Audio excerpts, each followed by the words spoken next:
Welcome to the Emerging Biotech Leader, where we help biotech leaders maximize the value of their therapeutics from translational development to product launch. We're your hosts. I'm Kim Kushner. And I'm Ramin Farhood. We are here to help you navigate the pitfalls of the biotech industry and illuminate the path forward. Welcome to today's episode of the Emerging Biotech Leader. Today, I'm so glad to welcome my co-host, Dr. Carrie Brownstein, one of SSI's Chief Medical Officers, and our guest for today, Dr. Chrystal Louis, the Chief Medical Officer at TScan Therapeutics. In today's episode, we're going to be talking about various phenotypes that make it into the Chief Medical Officer role, some of the challenges and benefits of having different individuals with different backgrounds taking on that title and those responsibilities. We're also going to be talking about various forms of diversity in the skills and individuals that we're raising into these roles in the organizations. Lastly, we'll talk a little bit about the areas within our industry that are really gaining funding and traction and what the impact of that is on these various roles and who's driving into them. So, Chrystal, great to have you. Thank you so much for joining us today. Thank you for inviting me. To start us off, could you talk a little bit about your background and what got you to TScan? Sure. So I'm actually a pediatric oncologist by trade. I did my training and was on staff at Texas Children's Hospital, which is in Houston, Texas. It's the largest freestanding children's hospital in the country, and it likes you to know that. While there, I worked in our Center for Cell and Gene Therapy doing CAR T-cell work, virus-specific T-cell work, ultimately oncolytic viruses. Had a really great time, learned a lot. It's an amazing facility and an amazing group of people. Decided it was time to potentially look at alternative options for what the next stage of my career would be and make the move into industry. Moved up here to the Boston area from Houston. It was the hottest summer on record in Houston, and it was the year of Snowmageddon here in Boston. So it was an adventure going from one place to the other. But ultimately started off in biotech on the clinical development side. Had a great time, learned a lot of stuff, had gone from what were essentially academic trials and what were trials in cooperative group settings to really thinking about what are international phase 2s, phase 3s going to look like. Ended up making the move into medical affairs at Celgene. And that was one because I really thought at the end of the day, as I was thinking about my career and development, what I wanted was to understand what was the late stage portion. I'd had quite a bit on the early side for somebody coming out, but for me, it was what's that secondary end? What does it look like for life cycle management? What does it look like for FDA negotiations? What does it look like on a commercialization perspective? Started off on the solid tumor side, eventually did myeloid and non-malignant heme, which is where I met Dr. Brownstein. And I frequently tell people sometimes it is considerably better to be lucky than good. We were in a situation where we had 4 launches in 2.5 years. So Carrie and I and our commercial colleagues were joined at the hip for that amount of time. Ultimately, then there was COVID. So from the COVID perspective, moved back up to the Boston area, was hired by CRISPR Therapeutics to build out their medical affairs team for the US launch of Casgevy. And then Vertex said, hi, we'll give you $1 billion to do it ourselves. And so ultimately then moved to early pipeline work with our medical affairs group. And Carrie called and said, hey, at the end of the day, I know what you eventually want to do.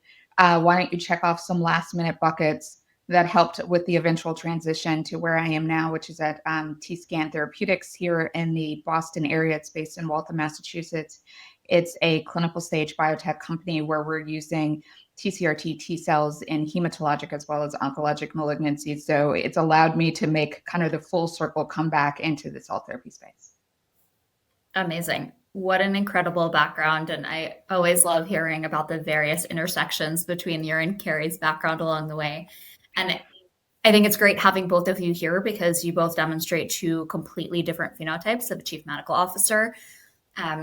Carrie's maybe a little bit more of a traditional path through the development cycle. And Carrie, you can maybe comment on that.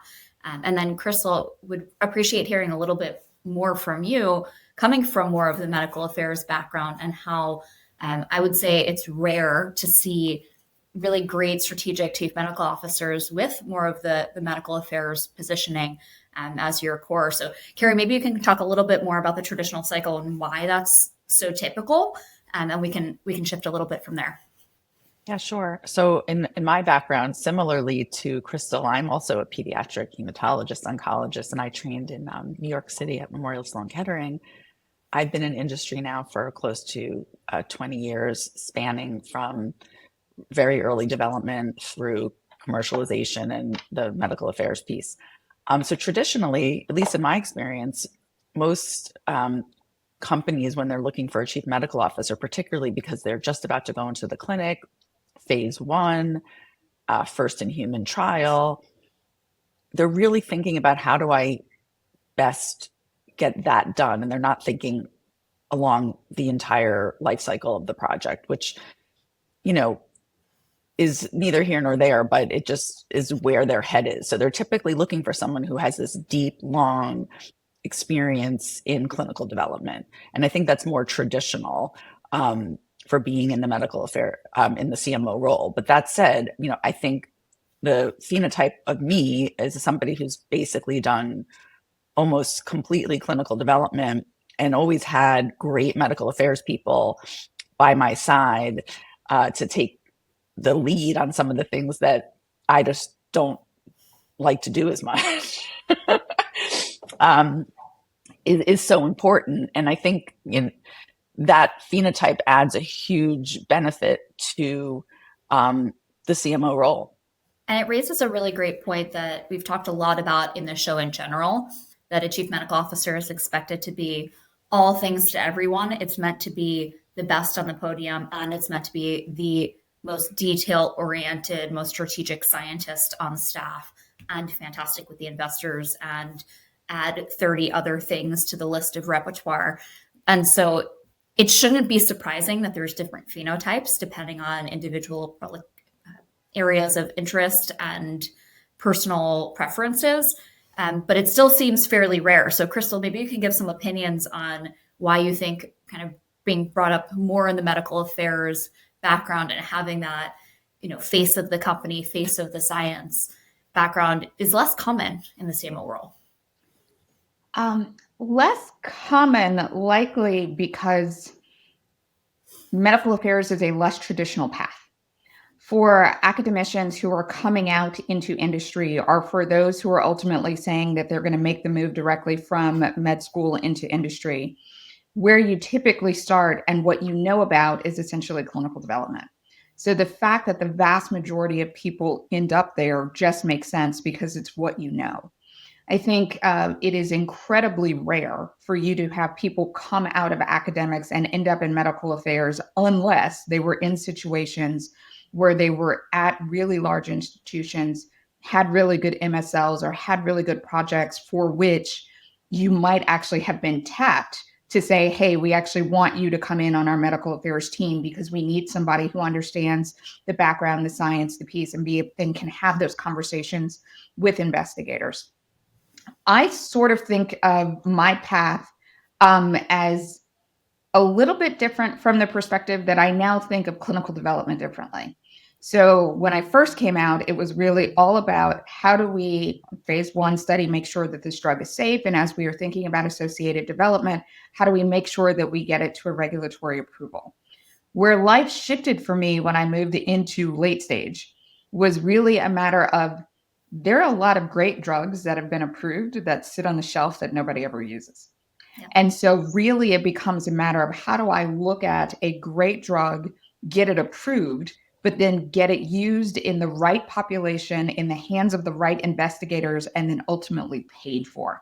And that's actually a different way to look at the development path, the data that I'm collecting along the way, the questions that I'm answering, and how we're sort of taking things forward with not I want a regulatory approval at the end of the day. I actually want to get this into the right patient's hands at the end of the day and make sure that they can actually access it. And so that requires kind of a different set of thought and a different set of planning. It's such a critical point. And unfortunately, is under-recognized in the industry, especially in that situation that Carrie was just referring to in the organizations that are moving into phase 1, first in human. All they can think about is tomorrow's milestone that I promised my investors is that I'm going to open my IND and I'm going to dose a patient. And that is like pure blinders.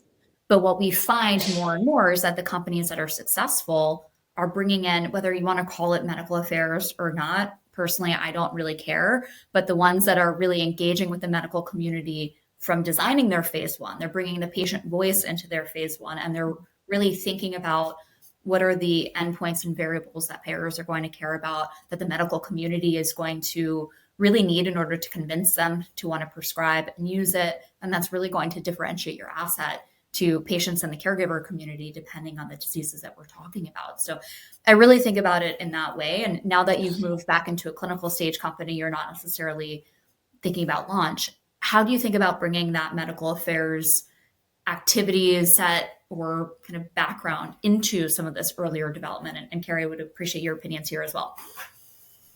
So for me, it's sort of, again, thinking of the end in mind and appreciating that there are different phenotypes. Like I came into this role after somebody who was previously in it was a very good phase 1 clinical trialist, right? And so at where the company was for that stage, 100% makes sense. I think the transition and the skill set that I've been able to help bring in is now that we've got data and we kind of understand where we want to go, again, with the thinking of end in mind, as we then plan out what those phase 2s registrational studies actually look like, what are the medical questions that we're trying to answer? What are this value story that we're going to need? And how can I make sure phase appropriately I'm getting that associated information? And so it really is a switch. And there are times, 2 weeks ago, was on with our market access colleagues, our clinical scientists, and our data managers. How do we change this ECRF to be able to collect the data that we're going to need? Mm-hmm. We're going to need it to be able to read out like this at the end of the day. This is the data this person's going to want, this person's going to want, this person's going to want. How do we do that such that it's not cumbersome to the site, right? And so those are the things that I think, again, when you appreciate that there are questions that are going to be ultimately more than did it meet its endpoints and what's its safety profile? How do you get that in, but how do you not do overkill, right? There are a ton of different things that you can do and a lot of money that you can end up spending that's not necessarily stage gate and compound appropriate, but you also never want to be in a situation where you end up at the end of the day, you actually end up in a study where all of a sudden, oh my, it's positive and we weren't anticipating it being positive this soon. But now I've got to go spend $2 to $3 million being able to get a whole bunch of data that I didn't get in anticipation of that piece that also delays my potential filing, delays my registrational planning, delays my launch in order to be able to kind of answer those questions. So there is a fine balance. It's never going to be perfect. There are going to be some things you're going to end up having to give up, but it's really looking at it with my end goal in mind. How do I make sure that I'm getting all of the associated data points across the way? Yeah, I'll just add, like, that's 100% what it is. And I think,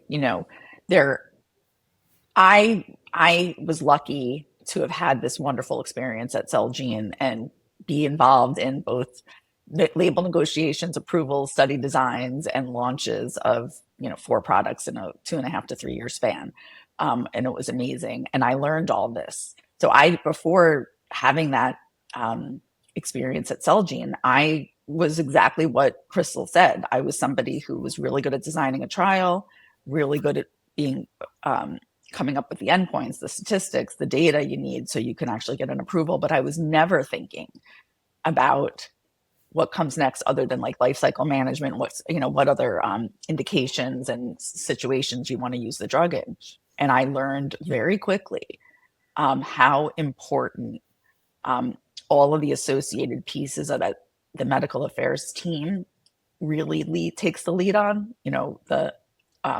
All the HTA negotiations are so critical, and all of the all of the real world evidence. And to Chrystal's point earlier, our goal isn't just to get drugs approved.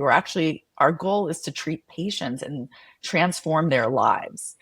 And if you can't get it accessed, it doesn't matter how much you did. So, I learned a ton there and pull that in, and something that I talk to some of our clients about, because their board, to Chrystal's point, pushing on, I don't care, just get a phase 1 study up and running, get a patient dosed, and really having to explain to them, no, yes, we can do that, but at the same time, we do need to have, what's the end goal? Where are we going with this place? And actually work backwards from, this is what I want my label to look like.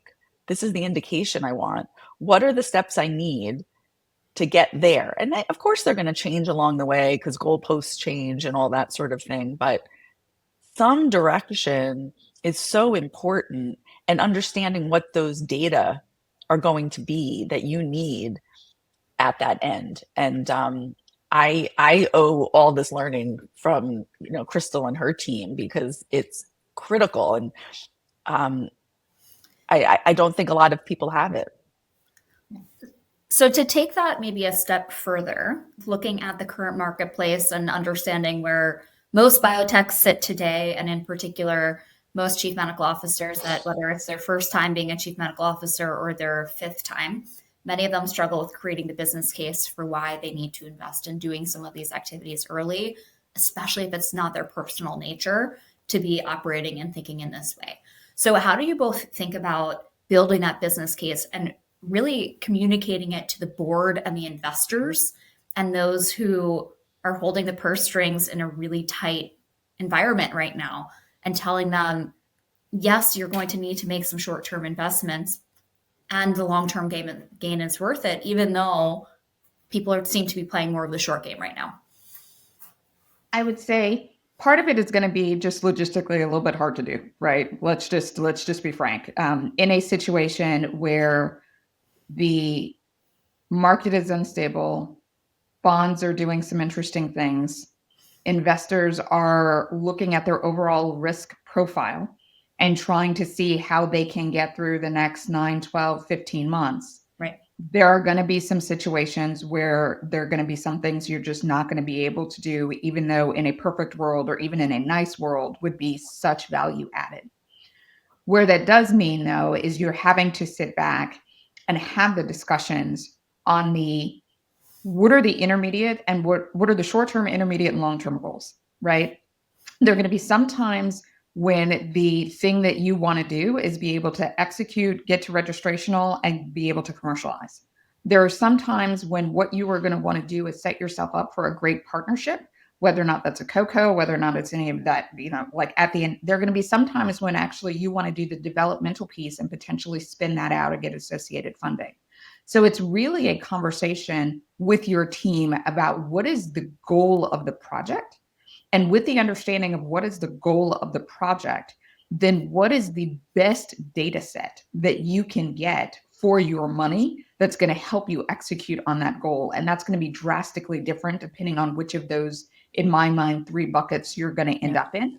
Because there are going to be times when you're going to have to go full pork press. You're going to have to make some investments. It's going to hurt a super lot. You're going to have to cut back on other things. But it's like, all right, if we're really playing the long game, this is the stuff that we're going to need to do.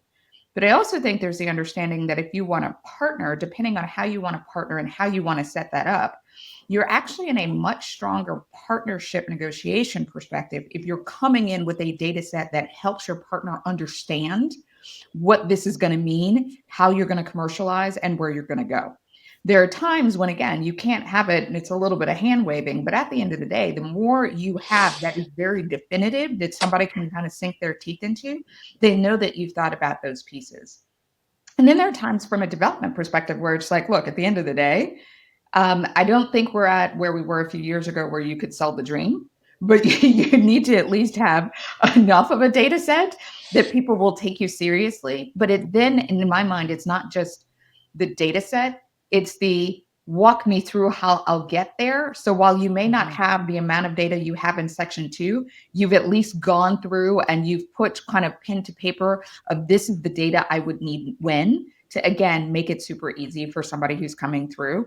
But I just personally think the next year is going to be tough in the biotech space. So totally echo everything that Chrystal said. I think what you can do, just to add a little bit, is thoughtfully think through where you are today and where you need to go, and pick a smart place to start investing. So you probably don't need to do it in the phase 1 if you're planning and you basically know that you're going to need a large phase 3 trial at the end of the day anyway. So you could wait till you have some proof of concept and say, okay, this is going to be a drug. Now I really need to dig in and start thinking about what I need, or start gathering. You should think about it beforehand, actually, but then start spending the money. You can trigger spend on some of these issues once you know you actually have a drug. So I think, again, setting it up such that your investors and your board know that you're thinking of the end game, you have a plan for the end game. You may not act on it today because of all the things we just talked about, but that you know when to do it, you have a plan on when to do it, so you can be ready at the end of the day, at the end of the development plan, for approval and beyond. And to the point about partnerships as well, the more you can think through and plan and say, we have a path, they're going to want to partner with you over somebody who's like, oh, I have this great drug and here's my data, but I don't have a path for you. If you have a development plan and a path for all of these activities, whether it be the HTAs and all the agencies, you're in a much better position all around. Absolutely agreed. I think it begs the question also, I'm fortunate to have two strong oncologists in this conversation. I do think oncology is in a little bit, if you want to call it, a privileged position right now, in that there is still a lot of money flowing into oncology, or it has been over the last few years. You're seeing more and more companies moving forward with major milestones, new funding, supporting it. I think we were, ideating, there's probably 2 or 3 subsectors of our industry that are relatively okay, and there might be some overlaps between those. How do we think about really doubling down in these areas where we know that there can be successes in the near term and really build on that, and then lead the way for other indications or rare diseases and other things that will hopefully kind of pick back up in the latter part of the year? Carrie, I'll let you take that one. I mean, I think that's interesting. I honestly don't, I see it a little bit differently. Like, I don't see oncology getting the attention that it used to get. I mean, it may be still more than some things, fine, and I get that, but I would say I has been, and metabolic has really taken over where people want to invest. Oncology is hard. And if you look at the stats, it's probably has the lowest probability of success when you look at when a drug goes into the clinic to getting an approval, let alone getting paid for. So I don't really feel like it's so much privilege. I feel like a few years ago it was, but I think people are recognizing. I mean, we have that it's a tough business. It's a really tough to show benefit, and I think it's been a lot more challenging than it used to be. But again, the more you can do to show value, so not just clinical benefit, but value, will help not only getting investment, because you can say, hey, this is going to add value and be extremely beneficial for patients and drive a great commercial success, will help your company. Yeah. I agree with Carrie. Like, at the end of the day, oncology will always have its space. And I think there are pieces on the oncology side that potentially make it a little bit more straightforward, which is ultimately you are talking about, for the vast majority of cases in the relapse refractory setting, life or death, where your risk benefit ratio is completely different than talking about something where it's ultimately not an immediate life or death situation. And so therefore the bar and the expectations are going to be a lot higher for what is actually going to move the needle versus not. I do think what's been interesting to see is, because there is a bit of an overlap, as Carrie mentioned, in the I&I space, there have been a number of companies that have made the switch, right? That have ultimately said, hey, I've started out in the oncology space. I'm noticing the oncology space is either full where I think I want to go, or it's a much tougher road. There are things that are a little bit more straightforward, and the science is similar enough that it actually makes sense to go there. And to your earlier point, is a place where actually funding is occurring. I do think it's going to be incumbent upon those companies. And, I think having seen the ones that have not been successful sort of highlights this. It's not an immediate foldover. The science is similar, but it's not exactly the same. Therefore, you still need to do all of the associated clinical development pieces with the drug that you have that you're moving into this space. It's not going to be kind of a plug and play, but to me, the science is close enough that it actually makes a lot of sense, that ultimately there can be some symbiotic relationships between it. It's just then getting a team that understands, hi, this isn't, or it technically could be an oncology facing drug that is now in the I&I space, but you've now got to think about it from an I&I perspective, not that you have an oncology drug that you're moving over. And I do think there's some subtleties to that piece that sometimes teams may lose in translation. Yeah, and I think it's really important because your risk benefit changes dramatically when you move into I&I. The kind of side effects and adverse events and all sorts of associated issues with the drug that they allow in the context of a life-threatening disease is nowhere near what would be acceptable in a disease, in an I&I disease, whether it be Crohn's disease, ulcerative colitis, what have you, atopic dermatitis. So you really only can bring over the ones that are pretty clean. That's number one. And number two, I think given it is a very tight space also, whereas with oncology, it's usually quantity of life that we're looking at.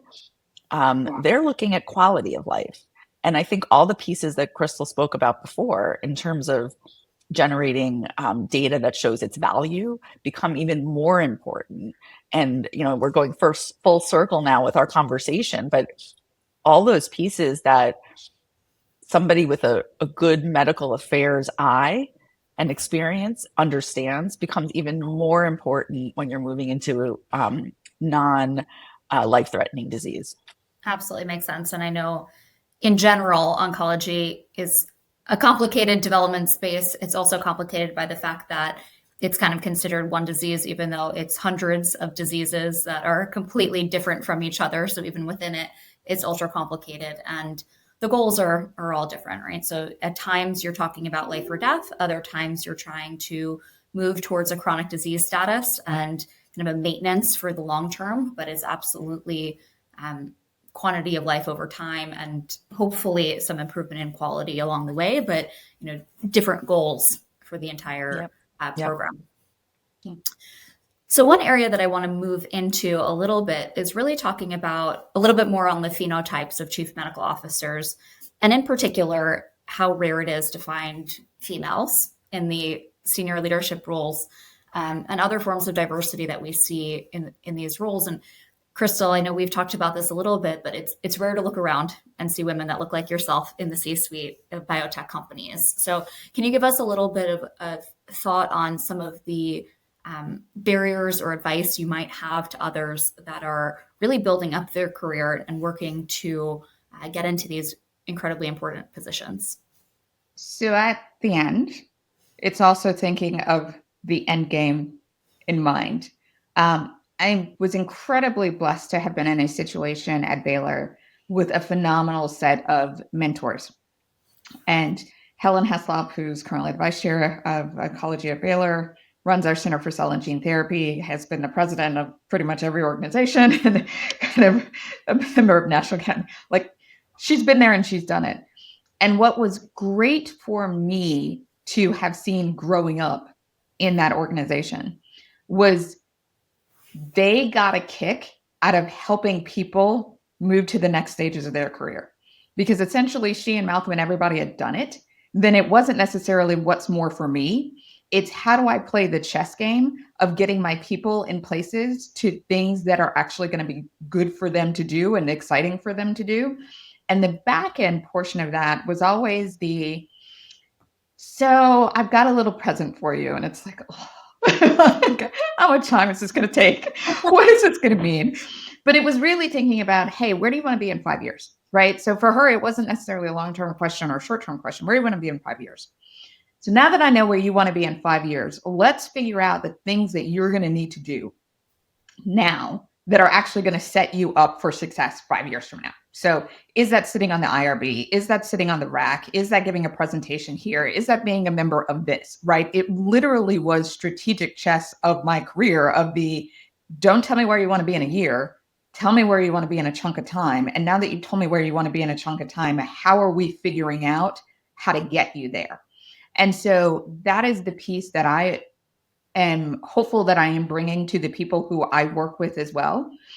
I will have to say it is fascinating for me to invite people in the office. We're talking about career and personal development. And I sort of ask the question, well, where do you want to be in 5 years? And the blank stares that I get are just like, a lot of people have thought about where do I want to be in a year? A lot of people have thought about where do I want to be at the end, but haven't really thought about that interim piece and how important it becomes, such that even if you end up taking a road less traveled, even if you don't end up where you thought you were going to end up, you've now set yourself up with all of these other pieces and experiences that are going to allow you to be successful with wherever that is.